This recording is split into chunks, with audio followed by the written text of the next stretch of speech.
పెద్ద మంచి ఇదంతా డ్రామాలా కనిపిస్తుండదా నీకు? నీ బిడ్డకే కాదు ఏ ఆడబిడ్డకిటైనా మా ఆయన ఇట్టానే కాపాడతాడు. అది ఆయన నీతి. మానం లేకుండా ఏం జన్మయ్యా నీది? శివలే పెద్ద సినిమా చూసి మాట్లాడనా? నువ్వు గుమ్మనుండప్ప. నీ కొడుకునంటే నువ్వు ఊరుకుంటావేమో గాని ఎవడైనా నా మొగుడినంటే నేను ఊరుకున్నదే లేదు. నేను చేసిందో కాక అలా మాట కూడా పడాలా? ఇంకా ఎంత సాధిస్తారా? ఇంటి పేరు ఇంటి పేరు అని ఎవరికి కావాలి? ఇంటి పేరు పేరు కావాలా? ఇంటి పేరు మా ఆయన పేరు చెప్పుకొని ఊరు ఊరుగా బతుకుతాంటాయి.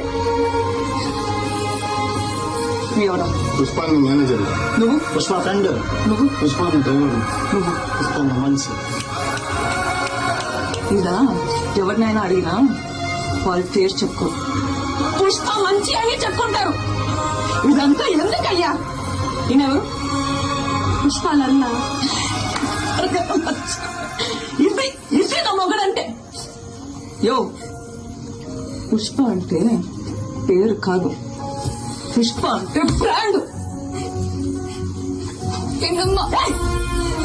చిన్నమ్మ అసలు ఆపు. నువ్వు ఉన్నారు కదా ఇక్కడ తాటి చెట్లగా తీసుకువెళ్ళి వీళ్ళు కొనుక్కుంటారు.